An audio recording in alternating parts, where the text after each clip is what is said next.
नमस्कार। खास कार्यक्रम देश देशांतर में आपका स्वागत है। मैं हूं आरफा खानम शेरवानी। 23 साल बाद एक बार फिर से नेपाल की सुध ली जा रही है। विदेश मंत्री सुषमा स्वराज नेपाल के दौरे पर हैं। सुषमा अपनी 3 दिवसीय यात्रा के दौरान नेपाल के शीर्ष नेतृत्व से मुलाकात करेंगी, जिसमें विदेश मंत्री के अलावा नेपाली प्रधानमंत्री सुशील कोइराला भी शामिल हैं। भूटान और बांग्लादेश के बाद अब नेपाल। सुषमा स्वराज के बाद प्रधानमंत्री नरेंद्र मोदी के भी अगस्त के पहले ही हफ्ते में जाने की संभावना है। हालांकि पीएमओ से इस बात का कन्फर्मेशन भी हो चुका है। कई महत्वपूर्ण मसलों पर बातचीत होगी, जिसमें राजनीतिक सुरक्षा से जुड़े मसले और सीमा मुद्दों पर भी चर्चा होगी। जी हाँ, जो खास एक रिश्ता रहा है नेपाल और भारत का, उससे फिर से दोबारा जिंदा करने की एक कोशिश एनडीए सरकार के जरिए की जा रही है। हम ये जानने की कोशिश करेंगे इस बहस में कि क्या फिर से जो सबसे करीबी जो पड़ोसी है भारत का, उसके साथ किस तरह के रिश्ते इस नई सरकार के दौरान होंगे, क्या दिशा है इन रिश्तों की, ये मेहमानों के जरिए समझने की कोशिश करेंगे। प्रोफेसर एसडी मुनि मेरे साथ मौजूद हैं, जो नेपाल पे एक अथॉरिटी माने जाते हैं, डिप्लोमेट रह चुके हैं और साथ ही प्रोफेसर एमिरेटस हैं जेएनयू में। इसके अलावा मेरे साथ दूसरे खास मेहमान हैं विजय प्रताप, जो कि कन्वीनर हैं सोशलिस्ट फ्रंट के और नेपाल पर ही एक्सपर्ट हैं।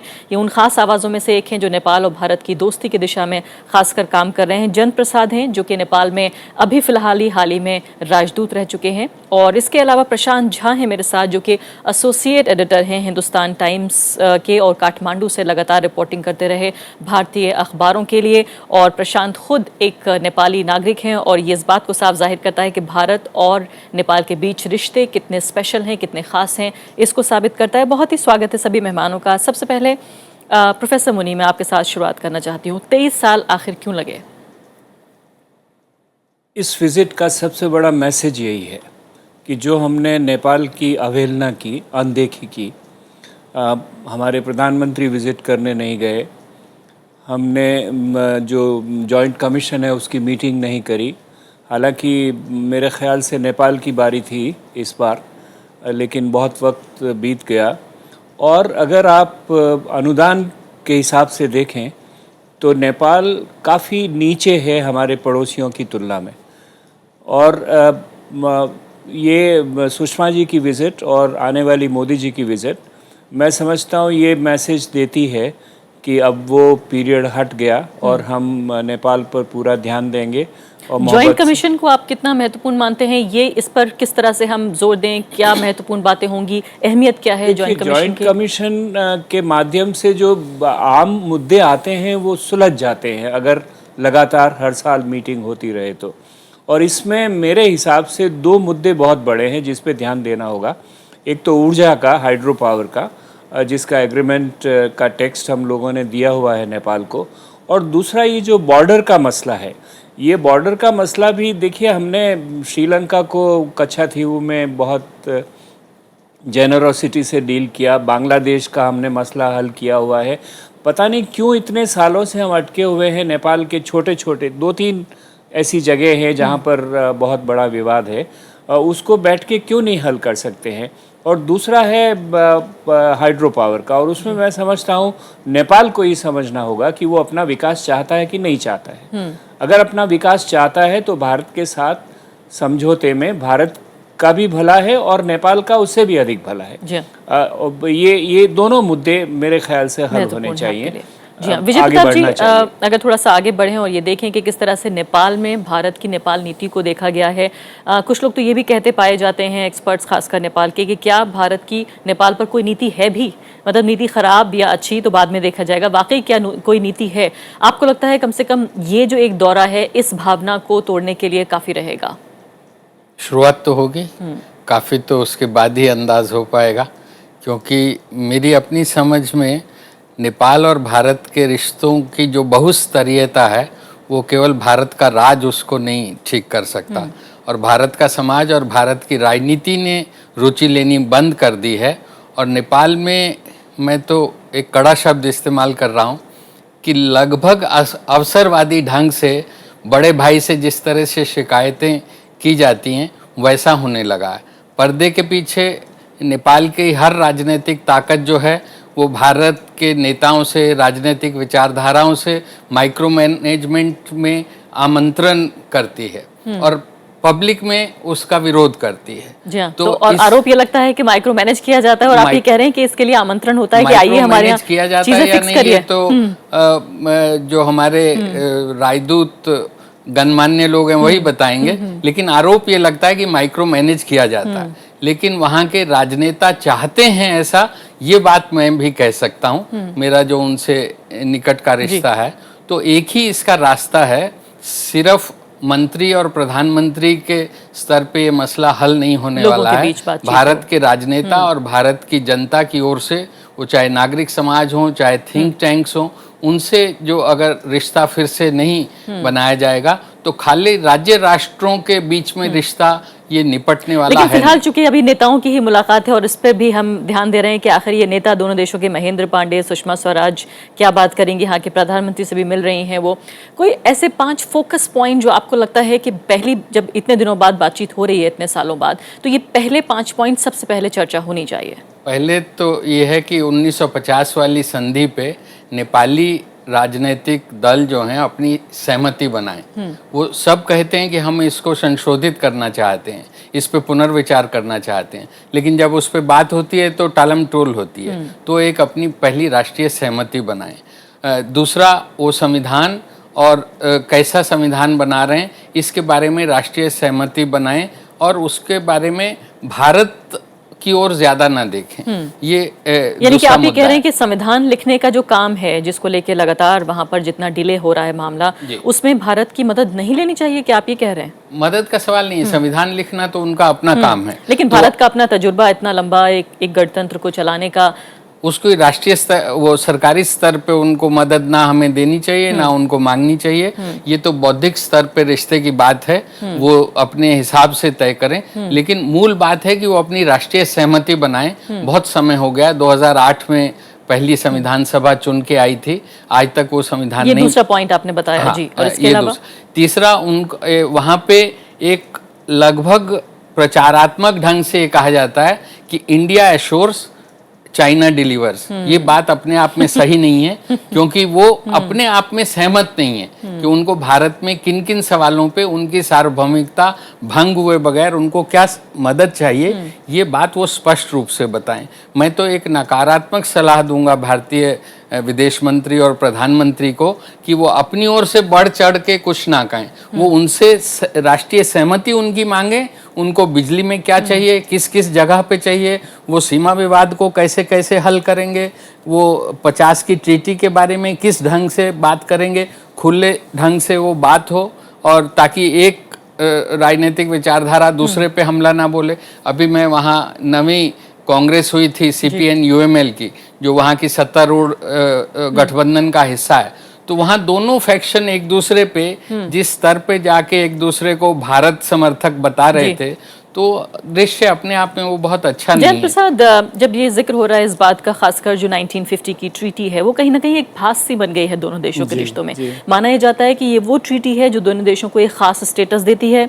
दुनिया में शायद ऐसे रिश्ते किसी के साथ भी नहीं हैं भारत के जैसे नेपाल के साथ हैं। बिना वीज़ा, पासपोर्ट आप ट्रैवल कर सकते हैं, और जिस तरह से दोनों देशों के नागरिकों का आना जाना, यहाँ पर काम करना, सेना तक में उनकी भर्ती है, इतना खास रिश्ता शायद किसी के साथ भी नहीं है दुनिया में भारत का। उस सब के बावजूद ये जो ट्रीटी है, इसको लेकर जो समझ है भारत में और जो नेपाल में, जो मैंने वहाँ देखा वो ये फ़र्क था कि जो सत्ता में लोग हैं वो इस पर खामोश हैं, और जो विपक्ष में है वो आवाज़ उठा रहे हैं। हालांकि जो विपक्ष में है जब वो सत्ता में थे तब वो भी खामोश थे। तो आपको लगता है क्या ये एक सुविधाजनक स्थिति के तौर पर इस ट्रीटी का विरोध या समर्थन किया जाता है? ये एक किस्म का नॉन इशू हो गया है, क्योंकि भारत और नेपाल के पारस्परिक संबंध, जैसा बताया, अभी बहुस्तरीय हैं, घनिष्ठ हैं, मैत्रीपूर्ण हैं, इस प्रकार के हैं जिस प्रकार के भारत के संबंध किसी अन्य देश के साथ नहीं हैं। और जहाँ तक नेपाली जनता का भारत में रहना, काम करना, सेना में भर्ती होना, इस तरह की जो प्रक्रिया चली आ रही है और जो अभी तक बरकरार है, ऐसा किसी दो अन्य देशों में नहीं है। ये नहीं है कि भारत के किसी, भारत का ही नहीं है। काफी महत्वपूर्ण बात है आप ये कह रहे हैं, पूरी दुनिया में कहीं दो देशों में ऐसा नहीं है। कोई देखिए, अमेरिका और ब्रिटेन की सेनाएं आपस में बहुत मिलकर काम करती हैं, जमाने से कर रही हैं, लेकिन कोई ब्रिटिश नागरिक अमेरिकी सेना में जनरल नहीं बन सकता है। लेकिन अभी हमारे सेना में जनरल हैं जो जिनके पास नेपाली पासपोर्ट है। तो ये तो इस प्रकार के रिश्ते और किसी अन्य देशों के बीच नहीं है।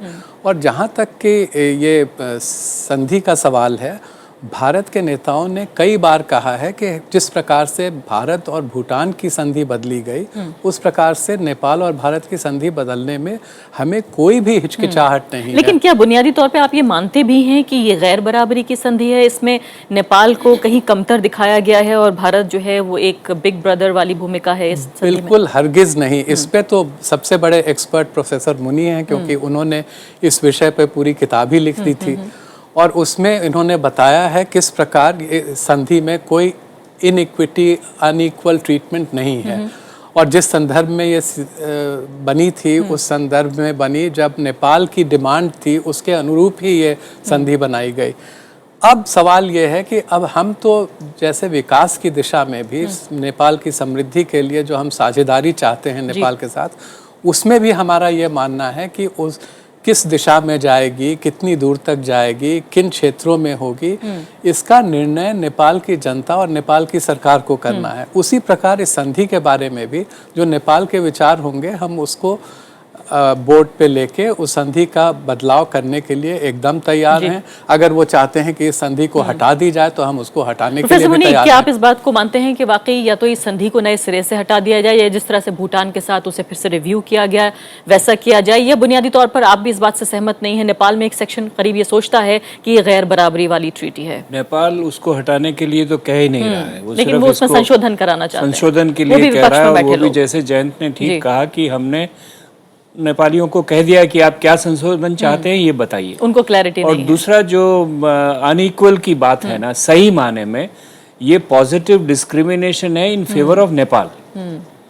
क्योंकि देखिए जो जयंत ने जो कहा कि वहाँ के लोग आकर यहाँ काम कर सकते हैं, ये क्लॉज दोनों कंट्री के लिए है, लेकिन एक जो उसका अपेंडिक्स है उसमें साफ लिखा गया है कि आने वाले समय तक नेपाल को इसमें प्रेफरेंस दिया जाएगा। मतलब जो हक नेपाली को हिंदुस्तान में है, वो हक हिंदुस्तानी को नेपाल में नहीं है।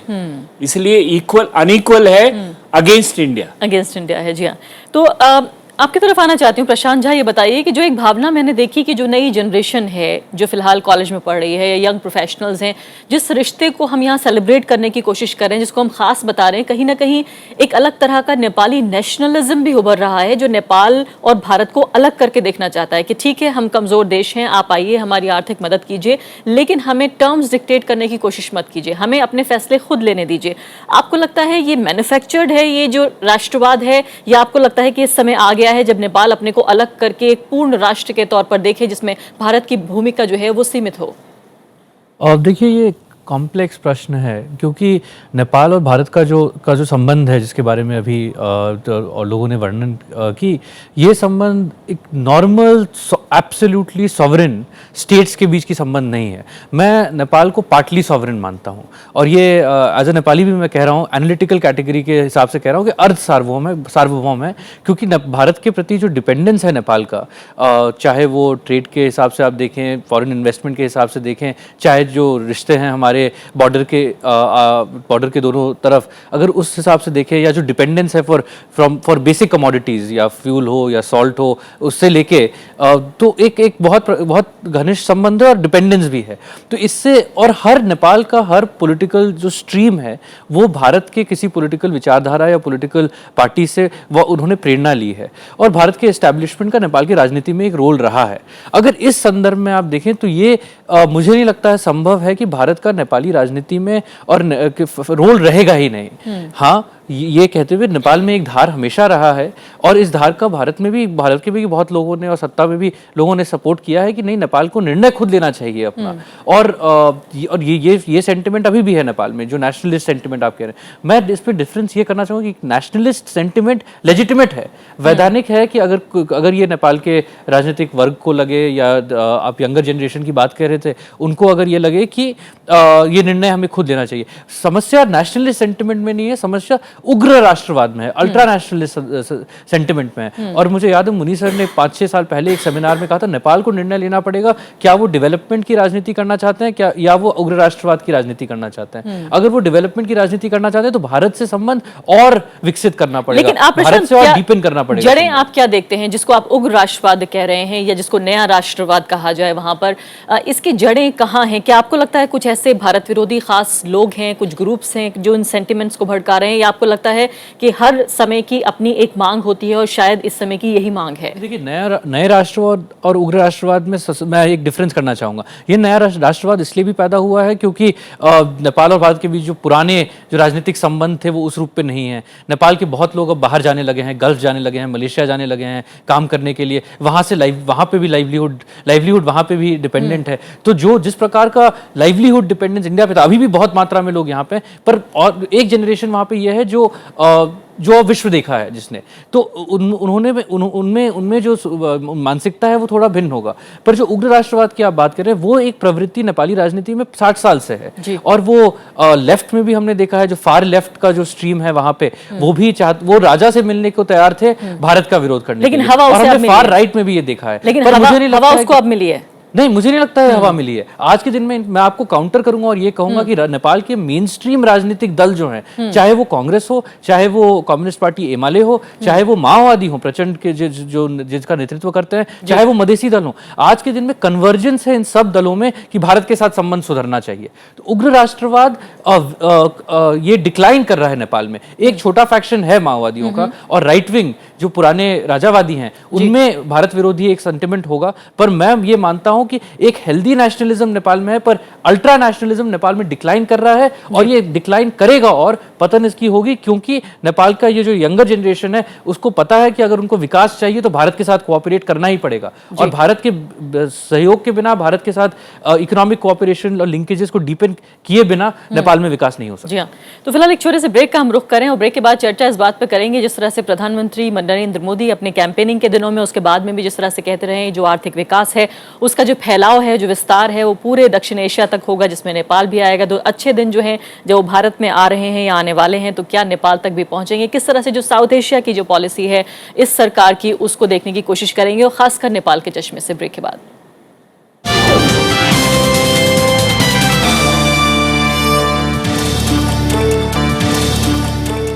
तो विदेश मंत्री सुषमा स्वराज इस वक्त नेपाल के दौरे पर हैं और हम चर्चा कर रहे हैं नेपाल और भारत के रिश्तों पर, किस तरह से जो पीपल टू पीपल कांटेक्ट यानी लोगों के बीच में जो आपसी संबंध हैं वो बनाए जाएं नेताओं के जरिए, या नेताओं से अलग अलग प्लेटफॉर्म से ये रिश्ते बने, मेहमानों के जरिए समझने की कोशिश करें। प्रोफेसर मुनी, ये बताइए कि फिलहाल ये भी चर्चा हो रही है कि भारत जो माइक्रो मैनेज एक शब्द है जो बदनाम हो चुका है काफ़ी, कि भारत वो कोशिश ना करे, हालांकि ये कह रहे हैं कि अंदर खाने उसकी दावत भी दी जाती है कि आइए हमारे यहाँ चीज़ें फिक्स करिए, लेकिन पॉलिटिकल जो स्टेबलाइजेशन है उसमें तो हम जानते हैं कि वहाँ अगर स्थिरता होगी तो भारत के हक में है।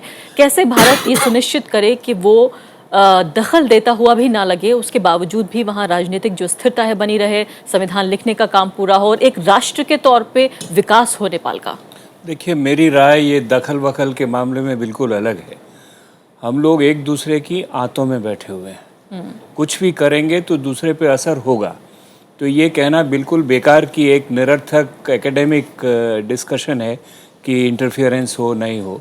मैं समझता हूँ हम नेपाल से जुड़े हुए हैं, नेपाल हमसे जुड़ा हुआ है, और इसीलिए जो हमारा काम होना चाहिए उस जुड़े हुए संबंधों को एक सही दिशा में मुखरित किया जाना चाहिए। और यहाँ अब जयंत बैठे हैं, मैं कहूँ कि नहीं कहूँ कि जो ब्यूरोक्रेसी का माइंडसेट है वो ये नहीं है, कंस्ट्रक्टिव नहीं है।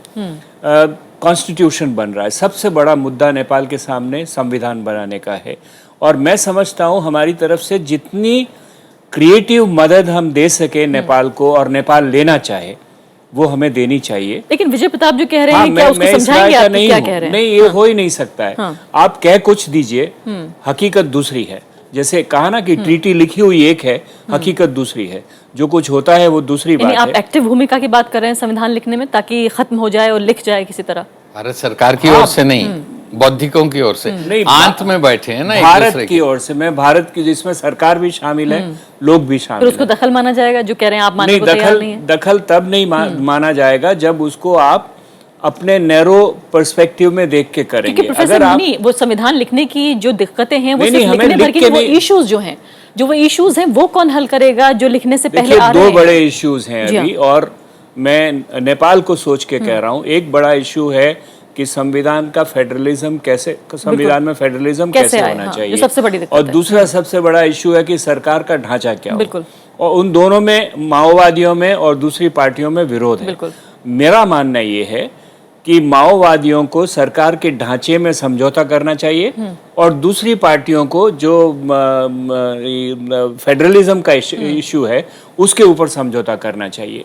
अगर कोई भी संविधान ऐसा बना वहां पर जो कि इंक्लूसिव नहीं है, तो वो संविधान एक्सेप्ट ही नहीं होगा। और वो जो हम समझते हैं कि इसका हल निकल आया, वो निकलेगा नहीं। जो पार्टियां कह रही है कि हम 2/3 मेजोरिटी से इस कॉन्स्टिट्यूशन को पास कर देंगे, बहरहाल सवाल ये है कि हम लोग आपस में, इसलिए अगर वहां पे संविधान का हल नहीं निकलेगा तो उसका असर हम पे भी पड़ेगा। जी हाँ, जयंत प्रसाद, कई बार ये बात भी हो रही है कि वो दौर जिस एस्पिरेशन का, जिन आकांक्षाओं का जिक्र कर रहे थे फिलहाल प्रशांत, कि अब उतनी बड़ी तादाद में लोग दरअसल हिंदुस्तान नहीं काम करने आना चाहते, वो यहाँ मौके इतने नहीं देख रहे हैं जितना गल्फ जा रहे हैं या साउथ ईस्ट एशिया ज्यादा पहुंच रहे हैं। चीन की भी हमें तरफ देखना होगा। आपको लगता है कि इस दिशा परिवर्तन की क्या वजह रही है? भारत में क्या मौकों की कमी हो गई है? ये कहा यह जाता है कि नेपाली को हम नौकरी देंगे, लेकिन प्रैक्टिकली अगर देखें तो बहुत ज्यादा वेलकम नहीं है। नहीं, नेपाली लोगों के लिए सद्भावना जो हिंदुस्तान में है वो उसी प्रकार की है जो पहले थी लोगों के स्तर पे। समस्या ये है कि भारतीय भी तो बाहर काम करने जा रहे हैं, तो वो किस लिए जा रहे हैं? क्योंकि भारत में उस तरह के कामकाज की सुविधा नहीं है। आप गल्फ के देश देखिए तो वहाँ हमारी जो संख्या हो गई है आधे करोड़ से ज़्यादा की हो गई है। सऊदी अरब देश में ही आधे करोड़ के करीब पहुँच गए हैं हम लोग, या उससे ज़्यादा हो गए हैं। तो अगर नेपाली भी वहाँ जा रहे हैं तो उसमें क्या ताज्जुब है? तो ये प्रश्न नहीं है। प्रश्न ये है कि नेपाल में जो विकास के काम करने हैं उन नेपाली जनता को और नेपाली सरकार को तय करना होगा कि वो क्या करना चाहते हैं। मैंने ये सवाल इसलिए भी आपसे पूछा क्योंकि कहीं ना कहीं जो चीन का प्रभाव है, चाहे वो लोग वहां से वापस आ रहे हैं या किसी भी वजह के तहत, या चीन का अपना खुद की दिलचस्पी नेपाल में जो बड़ी है, वो कहीं ना कहीं क्या भारत के हित जो नेपाल में है उनको काउंटर करने की दिशा में आप देख रहे हैं? बिल्कुल नहीं। चीनी नेता जब नेपाल जाते हैं तो पब्लिक और प्राइवेट दोनों स्तरों पे वो खुल्लम खुल्ला कहते हैं कि नेपाल को भारत के साथ अच्छे से अच्छा संबंध बना के रखना चाहिए। मैं जब नेपाल पहुंचा 2010-2011 में, तो एक पूर्व प्रधानमंत्री कीर्तिनिधि बिष्टा से मेरी बात हुई। वो चीन के बहुत करीबी माने जाते थे। उन्होंने कहा कि जब वो बीजिंग पहली दफ़ा अपने यात्रा पे गए तो चीनी नेताओं ने उनसे यही कहा कि भौगोलिक दृष्टि से, ऐतिहासिक दृष्टि से और सांस्कृतिक दृष्टि से और आर्थिक दृष्टि से जिस तरह से नेपाल हिमालय के दक्षिण में है और भारत से जुड़ा हुआ है, उसमें चीन क्या कर सकता है? भारत के साथ संबंध अगर नेपाल अच्छे नहीं बनाएगा तो उसके लिए कोई दूसरा रास्ता नहीं है। और एक उदाहरण मैं देता हूँ। समय मेरे पास बिल्कुल 1 मिनट बचा है आखिरी। प्रशांत, क्या आप इन्हें काउंटर करना चाहेंगे? क्या वाकई स्थिति इतनी ही सामान्य है? चीन का प्रभाव या चीन का रोल उतना ही सामान्य है जितना कह रहे हैं जयंत प्रसाद? संक्षिप्त में।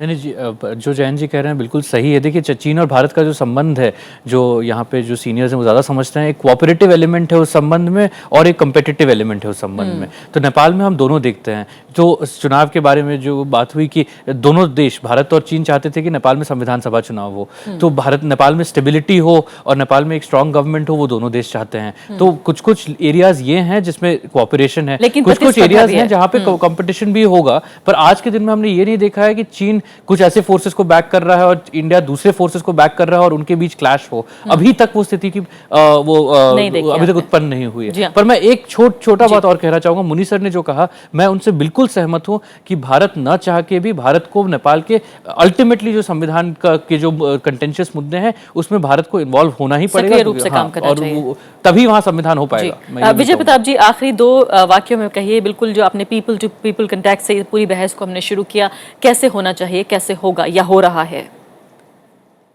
नेपाल जो है विकास का एक नया मॉडल वहाँ ज़रूरत है, हिमालय जो है पूरी दुनिया के क्लाइमेट चेंज के संदर्भ में बहुत महत्वपूर्ण मुद्दा है, और जो विकास की यहाँ की दिशा है और नेपाल का जो स्थापित इलीट है उसकी जो दिशा है, उससे हिमालय पे संकट बढ़ने वाला है। तो ये तो यहाँ के पर्यावरणविद और आंदोलन समूहों के बीच में अगर सरकार रिश्ता बनने देगी और उन पे आईबी रिपोर्ट की तलवार भारत में नहीं लटकाएगी, तभी नेपाल से रिश्ते समग्र ढंग से अच्छे हो पाएंगे, नहीं तो उसमें बार बार पेचीदगियाँ आती रहेंगी।